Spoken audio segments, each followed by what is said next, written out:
The opinions expressed on this show do not necessarily reflect the views of the Tampa Bay Arts and Education Network.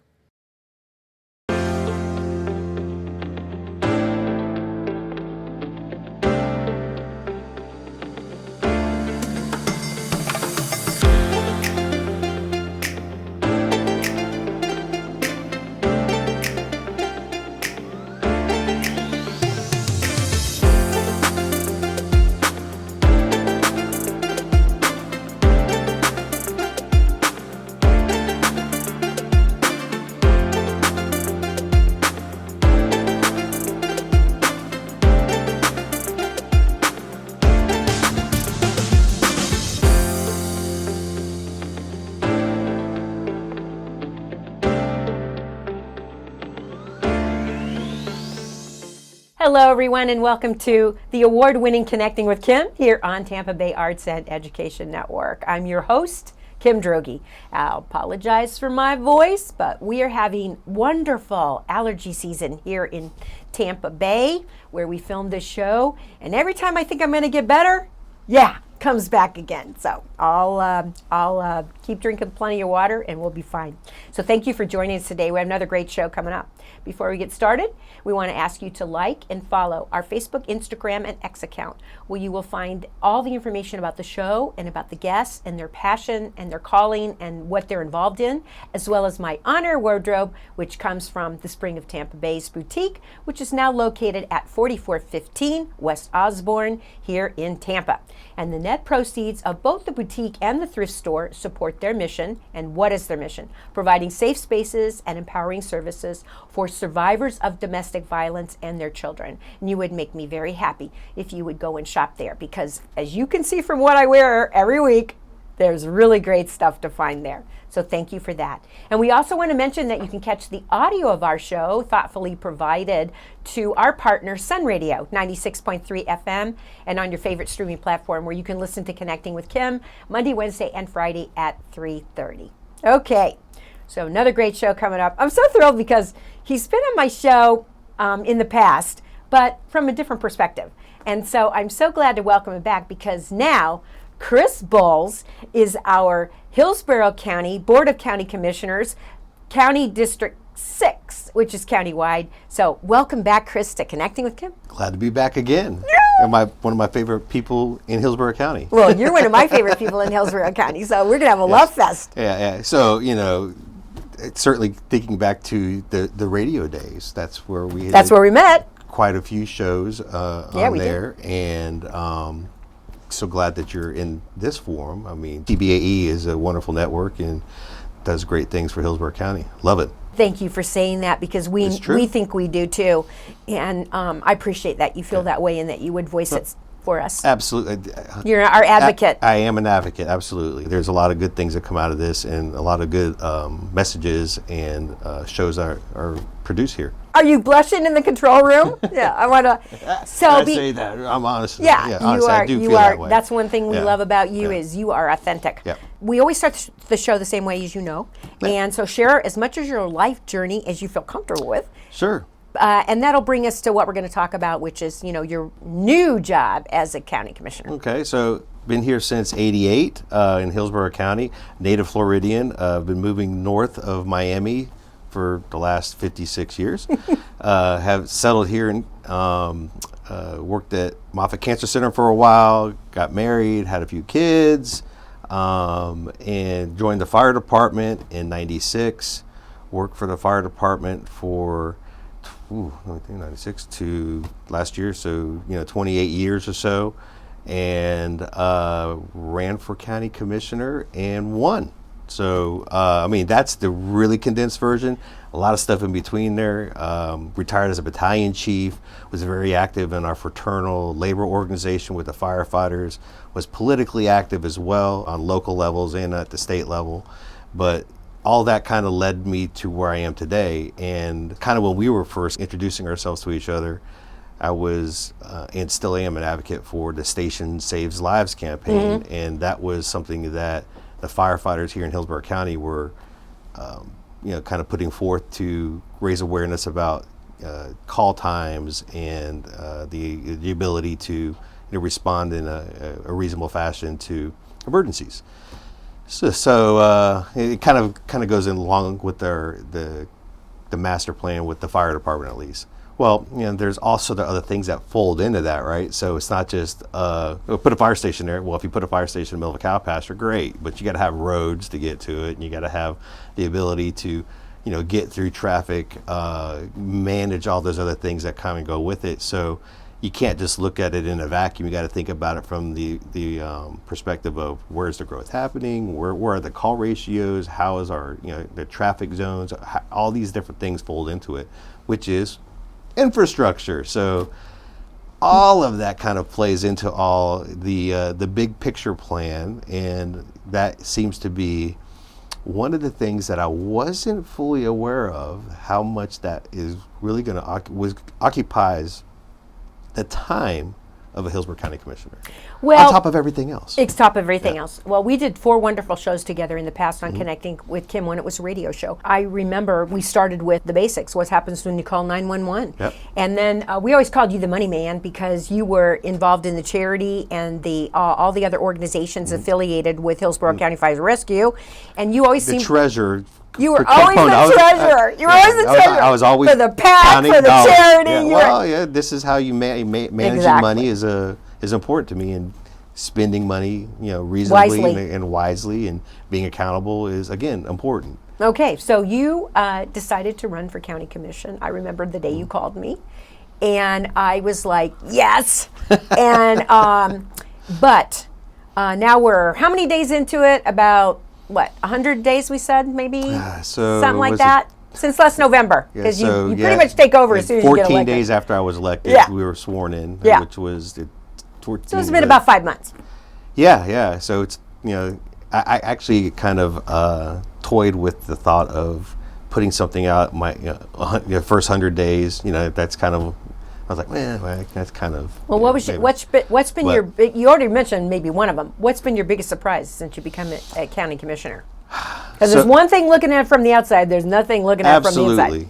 And so, working in the fire department as a firefighter, and even as, moving up to the ranks as a chief, you kind of have there used to be the joke, at least in the department, of, oh, we'll get that in 2 weeks. 2 weeks, it'll be done in 2 weeks. Haha, tongue in cheek. I think one of the biggest adjustments that I've had to deal with is moving from the minutes or seconds and minutes to days, months, and years on planning and mitigating emergencies, right? When I first got in, there was a couple things in South County, and I was like, oh, that's a 4-hour fix. Let's just do this. And I called it, make a phone call, because I'm a commissioner now. And that really doesn't mean much, but I called and I said, this is what we should do. And they're like, well, there's responsible parties here, and this is happening. If we do that, we may create some liabilities. And I'm like, they need a fix. So Bureaucracy. Exactly. So, I'm thinking, just take a forklift, throw some Jersey barriers or something down, problem solved, And then I actually it was at an intersection at 19th and 30th where the Amazon warehouse, there's a school there, and there was a lot of problems. Know it well. The north side of that property, there's a 7-Eleven over there, and the north side has roads that aren't open yet because they don't have the light up. Right. Well, part of the problem is that they don't have the superstructure for the lights. They're still being built, and there's PDE studies, there's black bag studies, all these different things that happen. Well, there's still accidents there because people are turning, and it's a crazy intersection. I actually sat there and counted cars for like 45 minutes and came back and said, here's what I observed, like a day after I got the call, and they fixed it. And, but it's going through those processes. I'm like, well, this should have been done before. Why does it have to happen? Why do I got to, somebody have to move? Someone have to die? That kind of thing. Well, and actually, that's true. And I do know that's true. But I hate to say that. But let's not wait to that. If we can actually, and this was an easy fix. And I say easy, it was a low impact fix. We were able to put a gate up and work with a developer to, I saw people moving barrels while I was there because they would move the barrels, they drive, and then everyone else start driving, and it's not open for driving because now you got all this cross traffic. And anyway, such a tangent, but the point is that working from minutes and seconds, and now going to these long-term, long-range. Yeah, and it's Now just, you know that's why a the county surprise. budget's 9 point whatever it is billion. Yeah, I think it's up and over 10. Yeah. But it's a monumental task, and we have so many good people that work for the county, and so many people that really want to do. I don't want to say the right thing, but the best thing for our community. But sometimes the bureaucracy of these things gets in the way. If someone's afraid they're going to trip something up, or they create a problem, or the political winds aren't the same as they were. Now they're different. Now they have to adjust to interpreting words, not actually following policies. That's kind of a thing too. Well, so you've had a few surprises since you stepped into that role. Sure have. Some that you weren't expecting, I'm pretty sure. Now let's let everybody understand. You're a countywide commissioner, so and that means all of Hillsborough County. So let's put that into numbers. How many people is that? And includes the 3 municipalities too. I gotcha. So total, that's over 1.5 million people right now, including youngins. So voting members, I think it's around 1.1 million. That's a lot. I mean, lot of people. because full disclosure, thank you for appointing me to the Charter Review Board, which meets every 5 years to look at the county charter and decide whether or not the county charter needs any sort of amendments, updates, changes, etc. So, I wanted somebody good on the charter review. Well, I really someone who appreciate was knowledgeable and involved. Oh, stop it. No, I'm serious. I'm not just. Yeah, it's true. There are 4. Yeah. So 2 from every. So there's 14 members. Correct. Right. Because every county commissioner gets to appoint 2 people. So, there's a move afoot right now. There's a lot of discussion at the state legislature level. There's a lot of discussion in Hillsborough County, and there probably will be some discussion at Charter Review Board about having dedicated districts in Hillsborough County and having no more countywide districts. So Right. redistricting and kind of coming up with a new way of administering Hillsborough County from a county commissioner point of view. How do you feel about that? I actually provided some information to the CRB. I'll call it the Charter Review Yeah, Board. you can. And advocating for that. And I can speak from the countywide perspective. So at the simplest level, so there's 7 of us, and we all have 2 staff members. The single member districts, 1 through 4, have roughly 400,000 people. Right. We, the 5 through 7, have 1.5 million. Now, we don't get the same types of calls, but we get other calls. It's just so many I live in North Hillsborough, but I'm quite often in South Hillsborough. That's an hour-and-a-half drive, whether it's an event or meeting with people or just trying to, counting cars in a parking lot, which, I'm admirous. I'm admirous that you actually did that. Well, one person does make a difference. Well, in that case, something got done. Hillsborough County, if you included the municipalities, is 1,200 square miles. I Yep. mean, there's this, It's big. Yeah, it's the size of Rhode Island. We have the population of more than 11 different states in the United States. So there's a lot of people. And West Side versus East Side is totally different. Two different worlds.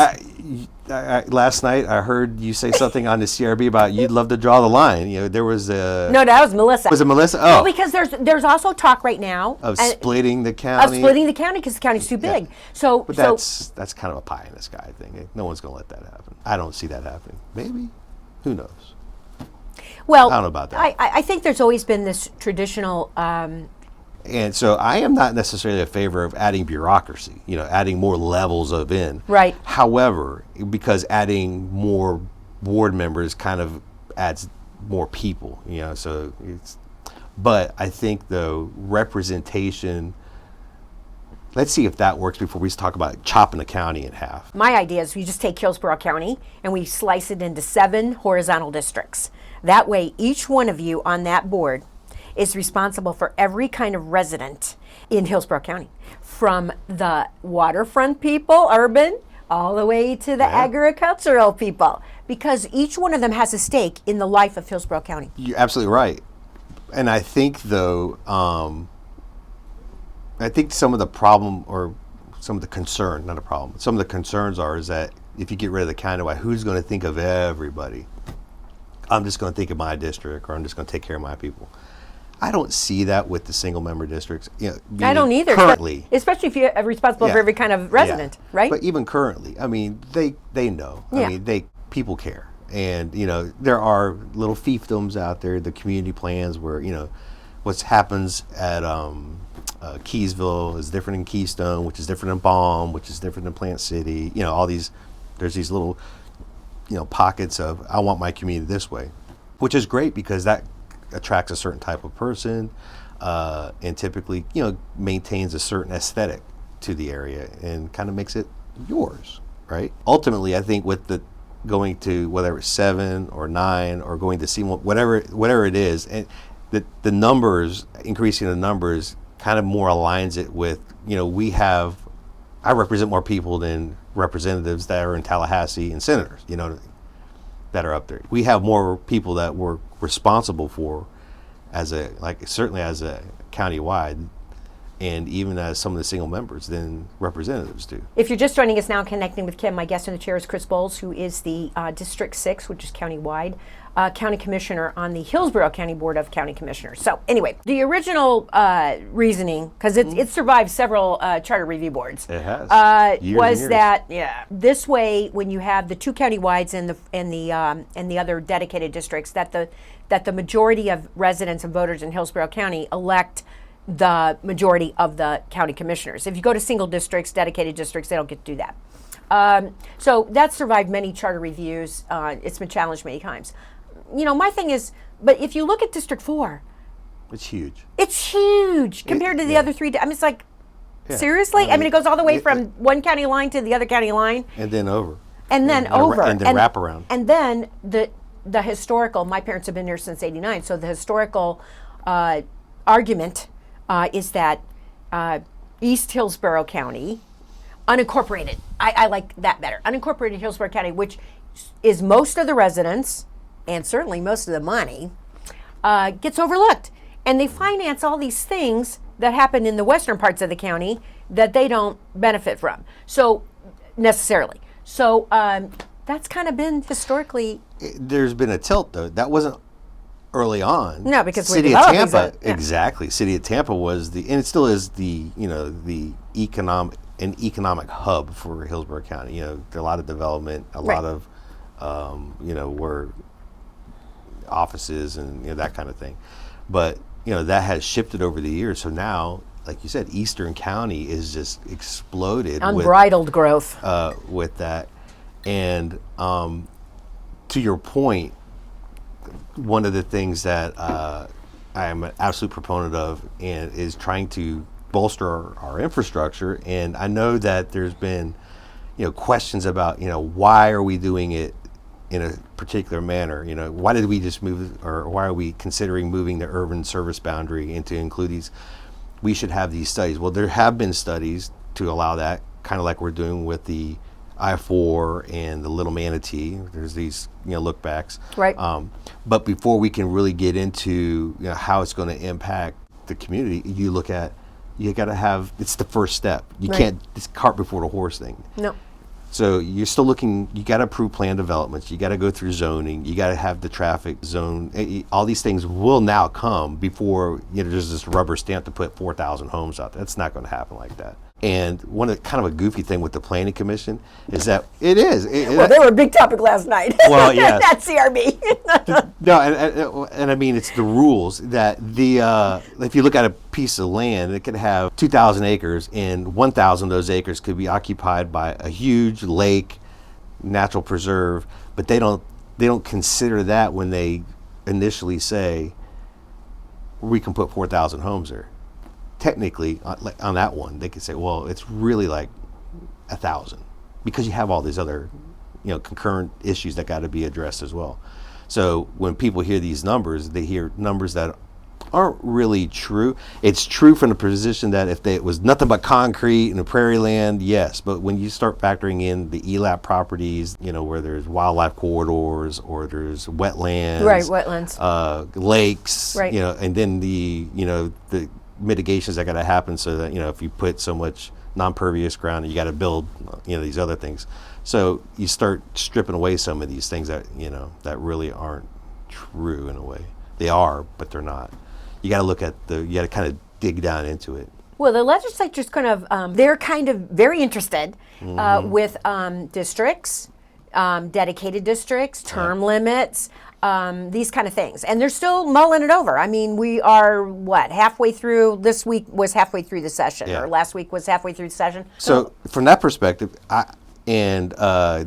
Representative Alvarez and Owen presented those bills. I don't know if well, it's been modified since they first opened it up. Yeah, but they kicked it. Very good members up there. You know, they really care about Hillsborough County, but because they don't always have the last say, and it gets chewed on and spit out, and at the end product is never the same as it's the old telephone game sort of. Right.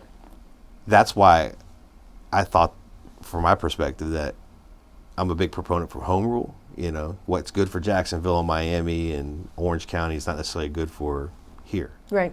And us being able to have more control over it, if we can, because we have the charter, we can do that, and we can kind of, that kind of supersedes some statutory issues that we can come up.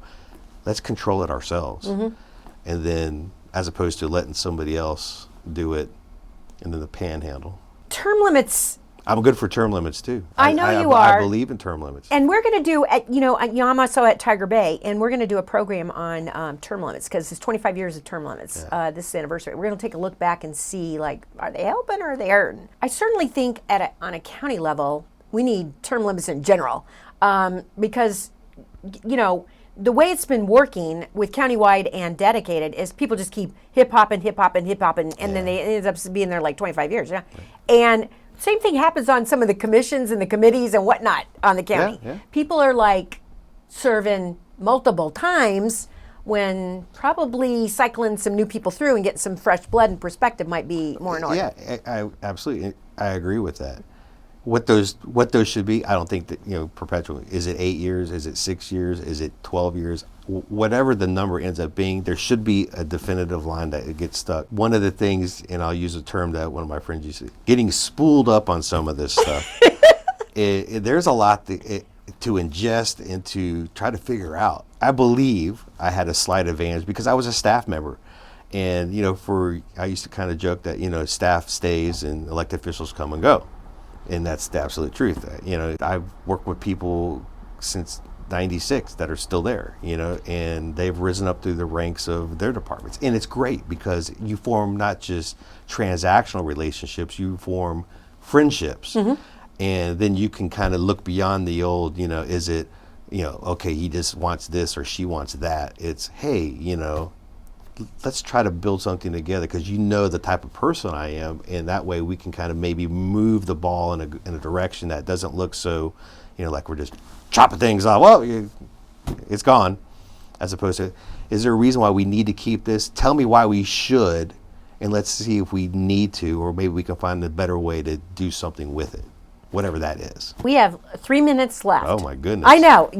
We've been through this before, right? It goes so fast. Well, I have to come back. We have to come back. Well, you're always welcome. Yes, ma'am. Let's cover, before we have to wrap up, what are you most looking forward to? I'll tell you what, I do have a few things I got in the hopper. So some of those, and maybe I'll get getting these things done. So some of those is really, rather than using the old, I'll use a metaphor, rather than use a chainsaw and using a scalpel to kind of look at things. And some of those are reviewing some of how we do our boards and councils, making some consistency there, and kind of, do we need so many? Now, they're not so much a money problem, it's more of a time suck for staff that they're having to track and do that. Right. Working on some policies there, working on down in South County, Commissioner Wistel put something forward with the mobility zones. And keeping that money there. I'm proposing even a more global, because that was with the urban service area, that was a text amendment. I'm working with staff on maybe changing the ordinance, which is a little easier because we can always tweak it down the road, to keep those in community plans, and then adjoining and abutting community plans so that it keeps it in the zones, but keeps it tighter. And then, of course, if there's no need for it, you can kind of expand out and go around, where streets and intersections across. NGOs, I know this has been a very Ugh. but again, there's been doing it thought that you They have a role. They have a role. 100% agree. But doing it thoughtfully, looking at them thoughtfully, not just again with the chainsaw, looking out their scalpel and going, doing giving off ramps, looking for self-sustainability. Some can't, some do, and there's a little fat in there, and sometimes I would never advocate for this particular one, and I go on the record with that, or wherever the record. We got it. It's on tape. Absolutely, but that being said, those are some of the things I'd like to see move forward, and I'm working with staff. I'm working with my colleagues to the extent that I can in the sunshine about doing that. So hopefully we can move that along. In my first 4 months, I feel like I'm making some changes, and they're positive. Well, I can't thank you enough for coming back and being a guest on Connecting with Kim in your new role as County Commissioner. You're welcome anytime. We love you here at TBAE. I don't think there's any doubt about that. So thanks again. Well, thank you. I greatly appreciate that, and I look forward to continuing to serve the citizens of Hillsborough County and being one of your great friends. We love it, and we're looking forward to it too.